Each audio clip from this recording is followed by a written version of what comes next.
दोस्तों नमस्कार। राजस्थान में एक कहावत है, बोलियो और खोयो।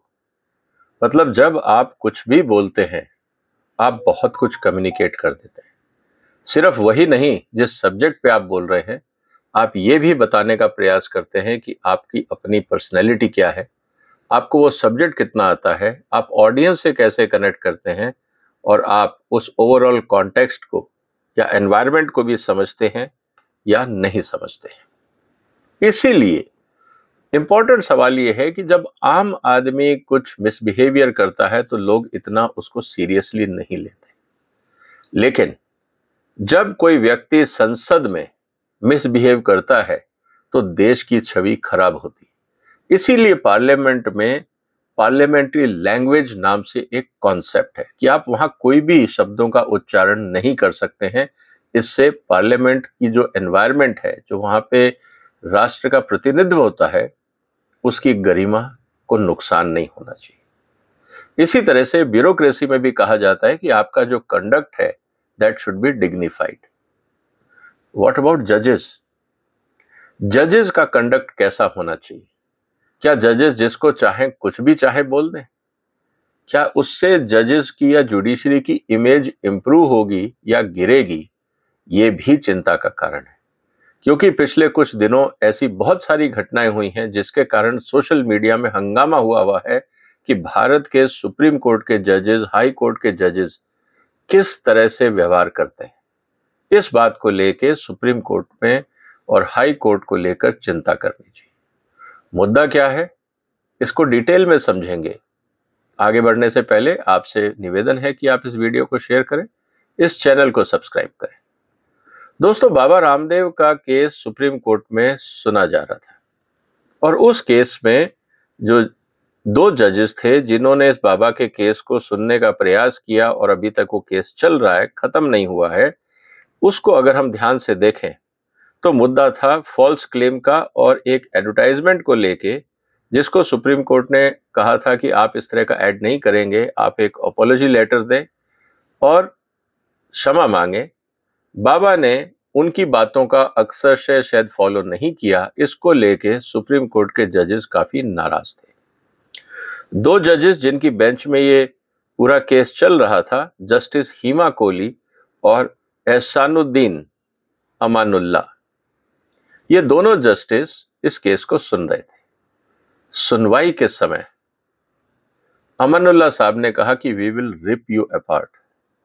सवाल इस बात का है कि क्या जजेस इस तरह की भाषा का इस्तेमाल करना चाहेंगे और किस आधार पे करना चाहेंगे? क्या जजेस को इस तरह की भाषाओं का इस्तेमाल करना क्या शोभा देता है? सवाल आज इस बात को लेके है। इसीलिए सवाल को आगे बढ़ने से पहले मैंने कहा चलो थोड़ी रिसर्च की जाए कि जुडिशरी एकेडमी में क्या पढ़ाया जाता है, कि जजेस की क्वालिटी क्या होनी चाहिए।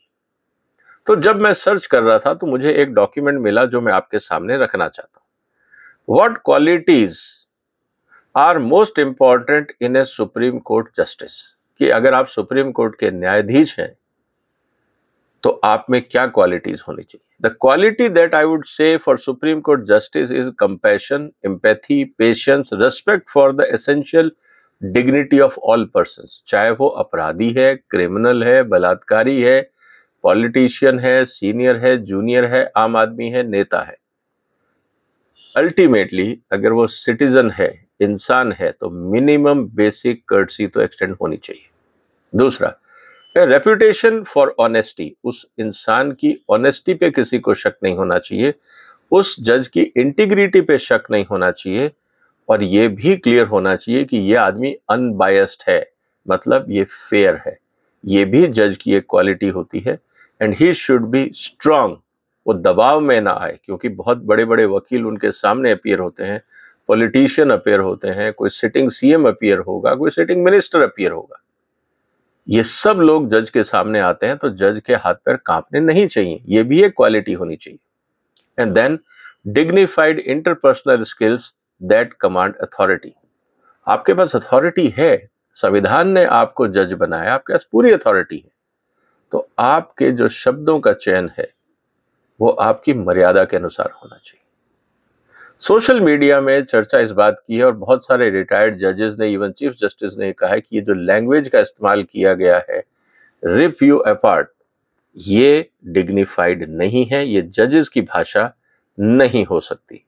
ये मुद्दा सामने आया और जब ये मुद्दा सामने आया तो उसमें ये बातें कहाँ सामने आई, ये मैं अगर आपको एग्जाम्पल दूं तो आपको समझ में आएगा कि जब ये मुद्दा चल रहा था और ये कहा कि भाई स्टेट गवर्नमेंट की तरफ से कार्रवाई नहीं हुई, स्टेट ने सेंटर पे डाला, तो इसमें उन्होंने ये कहा कि साहब हमारे को जो आदेश मिले, हमें जो समझ में आया, हमने उस हिसाब से काम किया। अब वो समझ गलत आया, जानबूझ के गलती करी, अलग मुद्दा है। लेकिन अमानुल्लाह साहब ने क्या बोला, we have strong objection to the use of word bona fide for officers, कि आप ये नहीं कह सकते कि आपको पता नहीं था या आपको जैसा कहा गया वैसा करेंगे। Please do not, we are not going to take it lightly, we will rip you apart on bona fide. सवाल इस बात का है कि अगर किसी अधिकारी ने गलत स्टेटमेंट कोर्ट में दिया तो कोर्ट के पास तो पूरी पावर है, आप उसको कन्विक्ट कर सकते हैं, कंटेम्प्ट ऑफ कोर्ट कर सकते हैं, मिसलीडिंग द कोर्ट कर सकते हैं, derailing the process of justice कर सकते हैं। आपके पास 50 प्रावधान है, आपको बोलने की जरूरत नहीं है। आपको जो आदेश देना था आप लिख के दे सकते थे उस ऑफिसर के खिलाफ कि this officer is incompetent, should be removed और should be trained, should be suspended till he completes his training, whatever जो आप चाहते वो लिखते। लेकिन एक सुप्रीम कोर्ट के जज की मर्यादा का हनन शायद समाज में अच्छा मैसेज नहीं देता है।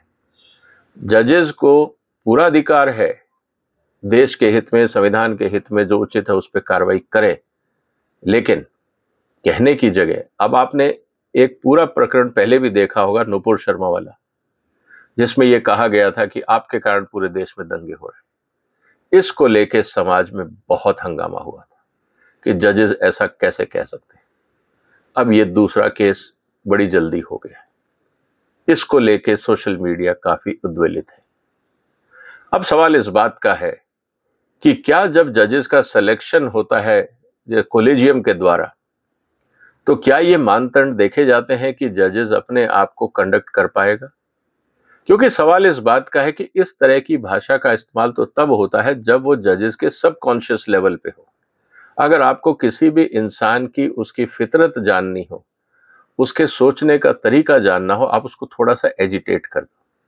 जिस भाषा का इस्तेमाल वो व्यक्ति गुस्से में करेगा, आप समझ लीजिएगा ये उसका core internal way of thinking and working है।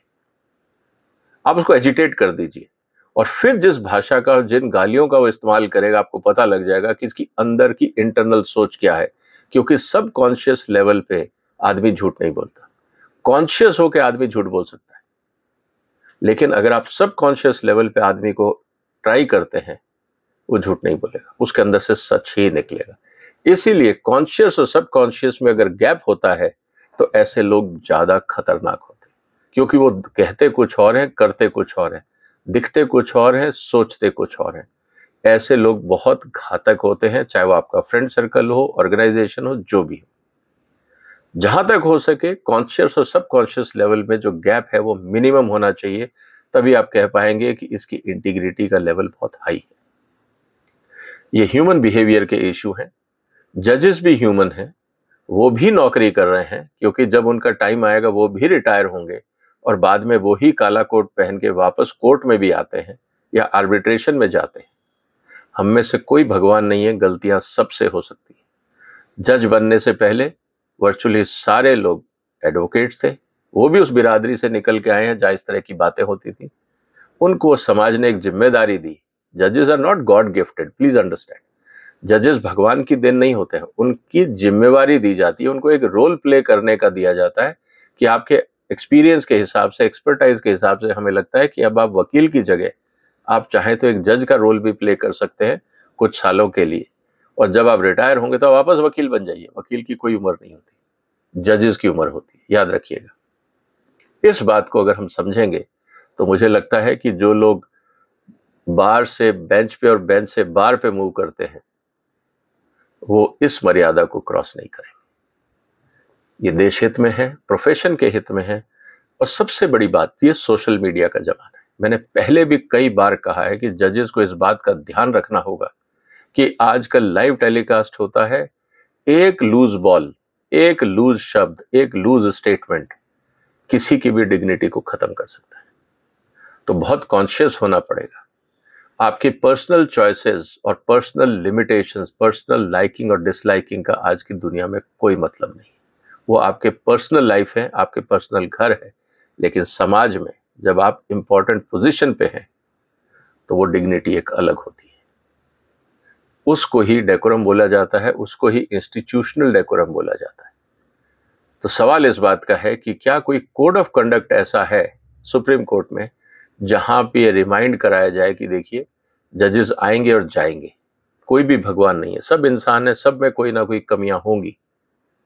सवाल इस बात का है कि क्या कोई ऐसा कोड ऑफ कंडक्ट है जब जजेस नए आते हों उनको वो दिया जाए कि आपको इन बातों का ध्यान रखना है, और इस बात को हर तीसरे महीने या छठे महीने रिमाइंड कराया जाए, क्योंकि मेमोरीज फेडिंग आउट कॉन्सेप्ट है। यादाश्त कमजोर हो जाती है वक्त के साथ, या लोग जो चीजें समझी होती हैं भूल जाते हैं, उनको रिमाइंड कराना जरूरी है। सवाल इस बात का है। तो जो सोशल मीडिया में चर्चा है, इससे डेफिनेटली सुप्रीम कोर्ट की इमेज को धक्का लगा है, क्योंकि पहले ही बार बार सोशल मीडिया ये कह रहा है कि जो भारत का सुप्रीम कोर्ट है वो लेफ्टिस्ट एजेंडा पे काम करता है, वो जो हिंदू धर्म की संस्कृति है उनके खिलाफ जाता है, मोदी सरकार के अगेंस्ट जाता है। इस तरह की विचारधारा जो हमारा सोशल मीडिया है उस पर बहुत हो रही है। और मैंने तो अक्सर कहा है अपने वीडियोस में कि जजेस को सोशल मीडिया को ट्रैक करना चाहिए। एक्चुअली अगर आप डेमोक्रेसी में देखें तो भारत का जो चौथा स्तंभ है वो एडवर्टाइजमेंट बेस्ड मीडिया नहीं है। आपके अखबार या टीवी चैनल जो ऐड लेके गुजारा करते हैं, और जो ऐड देता है उसकी न्यूज दबा लो, बढ़ा दो, जैसे चाहो खेल लो पैसा देके। सोशल मीडिया ऐसा नहीं है। सोशल मीडिया में जो आम आदमी सोचता है वो अपनी बात दिल से खुल के रखता है। आपको पसंद आए या ना आए, डजेंट मैटर, वो पब्लिक ओपिनियन होती है। इस बात को समझना होगा। और अगर हम पब्लिक ओपिनियन को इग्नोर करेंगे तो फिर मुश्किल है। इसीलिए कहा जाता है you have to earn respect, you can not demand respect. आपको इज्जत कमानी पड़ती है, मांगने से इज्जत नहीं मिलती है। और ये बड़े बुजुर्ग कह के गए। उम्मीद है हमारे सारे जो साथी प्रोफेशन में हैं और जो प्रोफेशन में नहीं भी हैं इस बेसिक बात का ध्यान रखेंगे। तभी तो बड़ों ने कहा था बोलियो और खोयो। सब कुछ ठीक था, जैसे ही आप बोले सारे मुखौटे गिर गए। ये बहुत खतरनाक चीज है, इसलिए संभल के बोलना बहुत जरूरी है। आपका क्या कहना है दोस्तों? क्या जजेस को भी इन बातों का ध्यान रखना चाहिए? हालांकि उन पर बहुत प्रेशर होता है, दुनिया भर के प्रेशर होते हैं, हर तरह के आर्ग्यूमेंट्स आते हैं, लेकिन इंसान है वो भी, गलती उनसे भी हो सकती है। तो सोशल मीडिया इतना क्रूअल क्यों हो जाता है? क्या एक्सपेक्ट करता है हमारे जजेस से? आपके अगर कोई विचार है तो कमेंट बॉक्स में जरूर लिखिए। फिर मुलाकात होगी एक और महत्वपूर्ण मुद्दे के साथ। तब तक आप इस वीडियो को शेयर करिए, इस चैनल को सब्सक्राइब करिए। अपना ध्यान रखिएगा। फिलहाल वंदे मातरम।